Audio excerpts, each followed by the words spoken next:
이번 영상에서는 물 표면의 반사 처리에 대해서 살펴보도록 하겠습니다. 지금 이 화면에서 보시면은 여기도 보시면은 구름이 반사되고 있고 여기도 보시면은 이 바위 형상이 이렇게 반사되고 있죠. 이런 식으로 물 표면에서는 반사가 일어납니다. 앞선 영상에서 다뤘던 것처럼 이 카메라 가까이 있는 부분은 프레넬 현상에 의해서 물속이 굴절되면서 비쳐 보이고요. 그리고 이런 멀리 있는 영역은 반사가 더 많이 일어납니다. 그래서 물을 표현할 때 반사가 되게 중요한 요소 중 하나인데요. 그 반사 역시 이 워터 스크립트를 시작으로 살펴보시면 됩니다. 워터 클래스에서 가지고 있는 것 중 하나가 플래너 리플렉션을 가지고 있습니다. 그래서 쭉쭉쭉 내려보면은 이닛에서 플래너 리플렉션을 생성해서 컴포넌트를 추가를 해주고 있죠. 근데 보시면 인스펙터에 보시면은 없어요.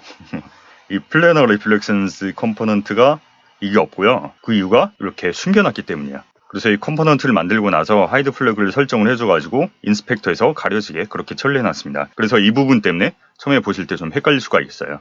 그래서 리플렉션 이미지를 만들어내는 거는 별도의 클래스에서 처리를 하고요. 여기를 들어가서 한번 보겠습니다. 그래서 플래너 리플렉션즈에서 보면은 별도의 카메라와 별도의 렌더 텍스를 가지고 있죠.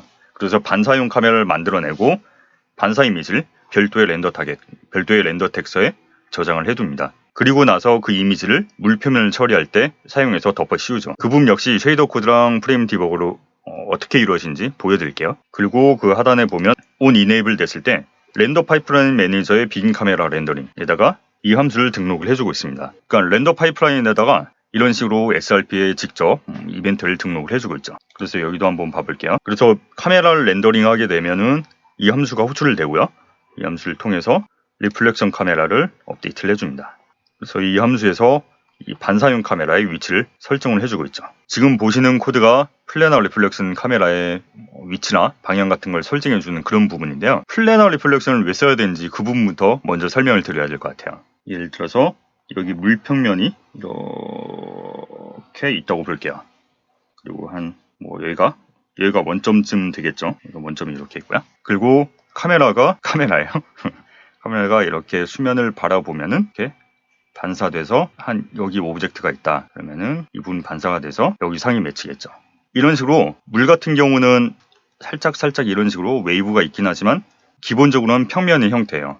그리고 평면이 반사되는 거는 아무래도 이 물의 노멀 기준으로 요 위쪽에 있는 부분들이 반사가 일어나겠죠. 수면 아래에 있는 부분들이 반사되거나 그럴 리는 없어요. 사실 유니티에 기본적으로 리플렉션 프로브가 있습니다. 근데 그 리플렉션 프로브 같은 경우는 기본적으로 큐브맵, 그러니까 기본적으로 육면체를 이용합니다. 그래서 이런 식으로 이미지가 6개 이미지가 있고 여기 프론트, 탑, 버텀, 레프트, 라이트, 그리고 여기 백, 이런 식으로 육면의 이미지를 만들어내서 360도를 커버하게 되죠. 근데 사실 물의 반사를 처리할 때는 이렇게까지 육면까지는 필요 없어요. 육면을 사용하면 오히려 성능적인 낭비가 되겠죠. 그래서 물의 표면 반사를 처리할 때는 플래너 리플렉션 기법으로 좀 더 저렴한 방식으로 이용을 하게 됩니다. HDRP 같은 경우는 기본적으로 플래너 리플렉션 같은 게 들어있는데 URP에는 그런 게 있지 않다 보니까 이런 식으로 커스텀하게 직접 구현을 하는 방법을 보여드리고 있는 거예요.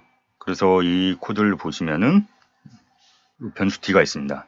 사실 평면의 방정식 아마 다들 기억하실 거예요. AX 플러스 BY 플러스 CG 플러스 D는 0. 이게 평면의 방정식이죠. 플래너 리플렉션은 결국은 평면의 방정식을 활용해서 사용을 하게 됩니다. 그래서 이 D가 이 D예요.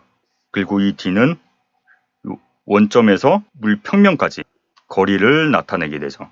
이 원점에서 이 평면까지의 거리를 나타내게 되고 이제 이 평면하고 이 수직일 거고, 그리고 이 D는 음수입니다. 그리고 이 AX, BY, CZ 이 부분 같은 경우는 바로 이게 면의 노멀을 의미하죠. 그리고 여기 보시면 이렇게 내적을 하는데요. 이 포지션 값하고 노멀 해줍니다. 예를 들어서 얘가 포지션이라고 해볼게요. 그리고 원점에서부터 출발하는 이렇게 벡터가 있습니다. 그리고 여기 노멀이 있습니다. 그래서 이 n 벡터와 이 포지션 벡터가 내적한 값은 결국은 이 길이가 되는 거죠. 이 부분 좀 더 자세히 설명을 드리면요. 빗변의 길이가 1인 직각삼각형이 있다고 해볼게요. 여기가 길이가 1입니다. 그러면 이 밑변은 코사인 세타가 되겠죠. 이렇게 각이 세타고요. 그리고 좀 더 큰 삼각형이 있어요.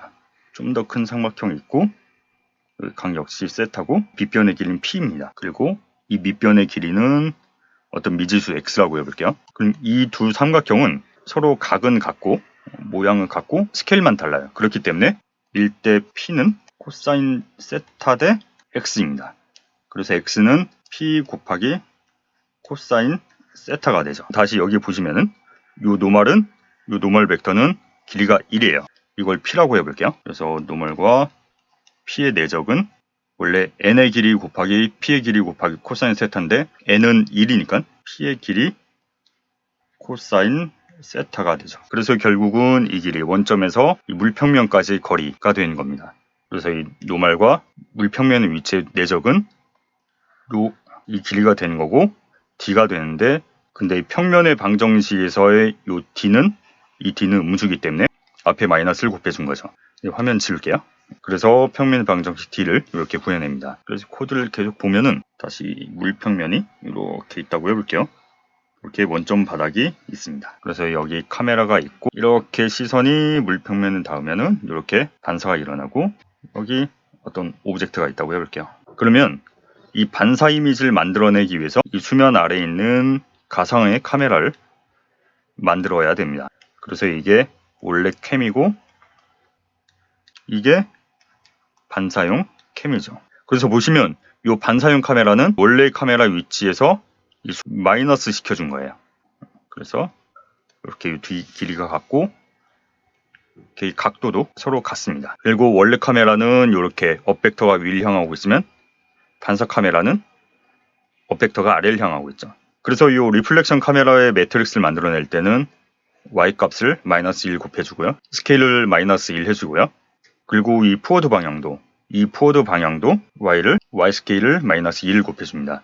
그래서 이 반사 카메라의 과정을 이해하고 계시면은 이 코드를 보시는데 큰 무리가 없을 거예요. 그리고 이 리플렉션 매트릭스를 만들어낸 부분 역시 지금 보시는 그림에 기반해서 생각을 하시면 됩니다. 그래서 이 반사 매트릭스를 만들어낸 부분을 한번 살펴보겠습니다. 여기 수면이 이렇게 있다고 칠게요. 자꾸 그리는 것 같은데 여기가 원점이라고 그렇게 하겠습니다.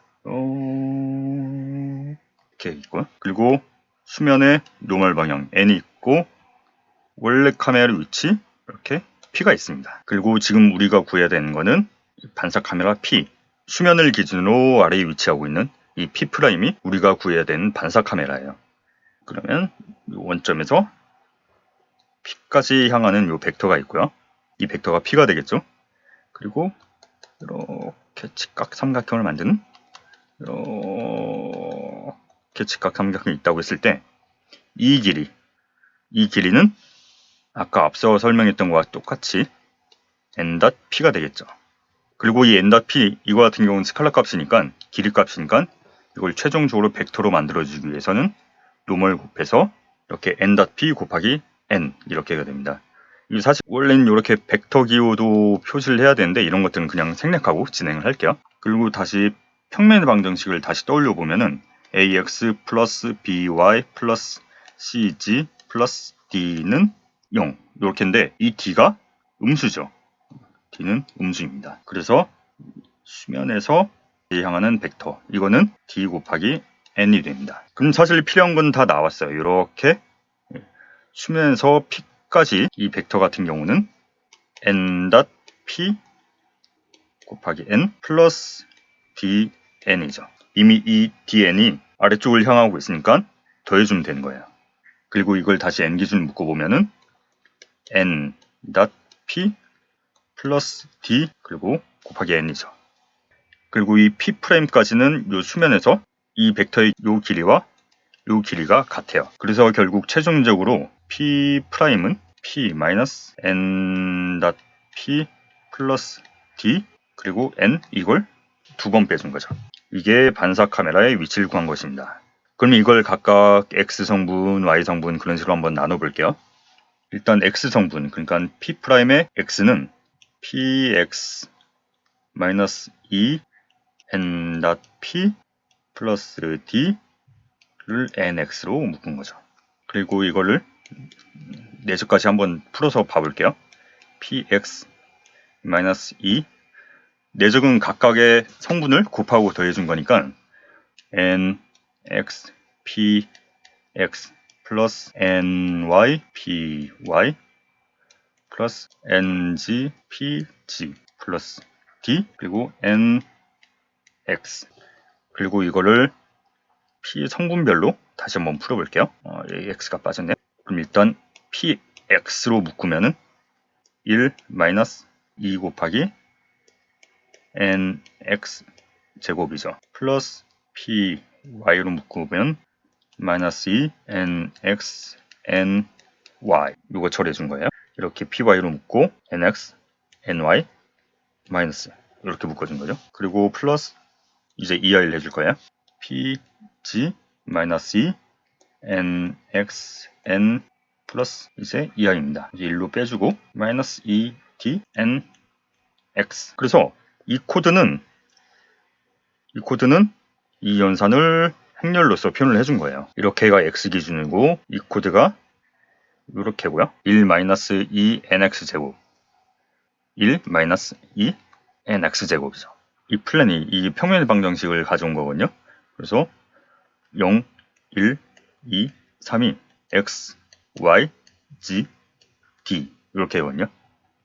그래서 이 py 부분도 마이너스 2 nx, ny 마이너스 2 nx, ny 이 부분도 마이너스 2 nx, ng 마이너스 2 nx, ng 그리고 여기도 마이너스 2 d nx 마이너스 2 d nx 그리고 요 px, py, pz 그리고 1 이분 같은 경우는 p는 x, y, z 이렇게 있는데 행렬에 곱해주기 위해서 이 w 속성을 1로 적용시켜주면 되죠.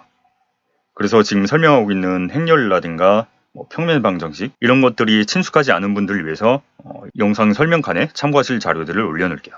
그래서 이 x 성분에 해당하는 부분만 설명을 했는데 나머지 부분들 y, z 다 마찬가지 방식으로 해보시면 될 거예요. 나머지도 다시 진행하면 영상이 너무 길어질 것 같아서 이 정도를 끊고 넘어가도록 하겠습니다. 다시 원래 함수로 돌아가서요. 이렇게 반사 매트릭스를 만들어내고 그리고 위아래 뒤집어주고 포워드 방향도 뒤집어주고요. 이걸 쭉 보시면은 프로젝션 매트릭스에다가 뭔가 추가적인 연산을 해줍니다. 이 오블릭 매트릭스를 만들어낸 건 어떤 의미냐면 그림을 다시 그려볼게요. 이렇게 수면이 있고 어떤 오브젝트가 있습니다. 그리고 이렇게 원래 카메라가 있고 그 밑에 반사 카메라를 만들어내게 되죠. 근데 이 반사 카메라로 이렇게 프로젝션을 봤을 때 이 수면 아래도 오브젝트가 이렇게 있을 거잖아요. 근데 반사 이미지를 만들어낼 때는 이 부분이 렌더링 되면 안 되겠죠. 그래서 이 수면으로 별도로 클리핑을 잘라내게 됩니다. 최종적으로 이 영역만 렌더링하게 만들어내는 거죠. 일반적으로 원래의 카메라라면 이렇게 프로스텀이 있을 때 니어 플랜이 이렇게 있고 타 플랜이 이렇게 있을 거예요. 근데 반사 카메라는 클리핑 플랜을 이렇게 수면에 맞춰서 잘라내줘야 되죠. 그래서 그런 처리해준 부분이 이 함수라고 보시면 돼요. 이런 식으로 프로젝션을 추가적으로 조작을 해줘가지고 반사 이미지를 만들어내게 됩니다. 그래서 이제 실행하는 과정을 프레임 디버거로 한번 살펴볼게요. 프레임 디버거를 선택하고 한 이쯤 놔줍니다. 이러고 이네이블. 그래서 렌더링이 시작되고 나면은 이렇게 반사 이미지를 만들어냅니다. 반사 이미지를 화면에 바로 그리는 게 아니고 렌더 타겟에 그리고 있죠. 템프 버퍼 숫자가 얼마에서 이 렌더 타겟에 그리고 있습니다. 반사 이미지들을 이렇게 만들어내요. 근데 보시면 이 반사 이미지가 뒤집어져서 그리고 있죠. 아까 반사 카메라를 위아래를 뒤집었기 때문에 이 렌더 타겟에 렌더링된 이미지 역시 위아래가 뒤집혀서 렌더링되고 있습니다. 그리고 이렇게 반사 이미지 만들어내고 그림자 패스라든가 그런 부분을 처리하고 오브젝트를 렌더링하고 여기서 수면을 렌더링합니다. 렌더링할 때 인자를 보면은 여기 리플렉션 텍스처를 아까 처음에 만들었던 템프 버퍼 이걸 사용을 하고 있죠. 이런 식으로 프레임 디버거를 살펴보시면은 이런 식으로 한 프레임이 렌더링된 과정을 살펴보실 수가 있습니다. 그래서 이런 식으로 사실 반사 이미지를 만들어내는 게 꽤 큰 과정이거든요. 많은 부분들이 렌더링이 필요하다 보니까 그래서 이런 식으로 총 드로우 콜 276 중에 반사 이미지를 만들어내는데 52를 차지합니다. 근데 이 숫자가 만약에 플래너 리플렉션이 아니고 큐브멸 통한 360도 이미지를 다 만들어내게 되면 이 숫자가 더 많아지겠죠. 그래서 물 같은 경우는 이 반사 이미지를 만들어낼 때 성능 효율을 위해서 플래너 리플렉션을 이용을 합니다. 큐브 맵보다는요. 그래서 물 표면을 처리하는 쉐이더 같은 경우는 이 워터 쉐이더부터 시작하시면 되고 워터 커먼 HLSL 그리고 워터 커먼에 가보시면은 워터 라이팅을 참조하거든요. 그래서 워터 라이팅에 보시면은 sample reflections 이 함수가 있습니다. 여기서 플래너 리플렉션 섹션을 보면은 사실 이 부분 보실 필요 없고 이 두 줄만 보면 돼요. 사실 이 부분 간단해요. 결국은 겨울 리플렉션 이미지를 화면에 씌워주면서 렌더링을 하는 거죠. 그리고 이 리플렉션을 프레넬 텀을 반영을 해줍니다. 그래서 말씀드렸던 것처럼 멀리 있는 거는 반사가 주로 크게 일어나고 가까이 있는 거는 반사가 적게 일어나겠죠. 그래서 이런 과정들을 통해서 이렇게 물 표면에 반사를 처리를 해주고 있죠. 다음 시간에는 이 커스틱 효과, 이 수면의 울렁임이 이 바닥에 투과가 돼서 뭔가 물결 같은 이미지가 만들어지잖아요. 이 커스틱 효과를 어떻게 처리하는지 살펴보도록 하겠습니다. 그럼 구독과 좋아요 잊지 마세요.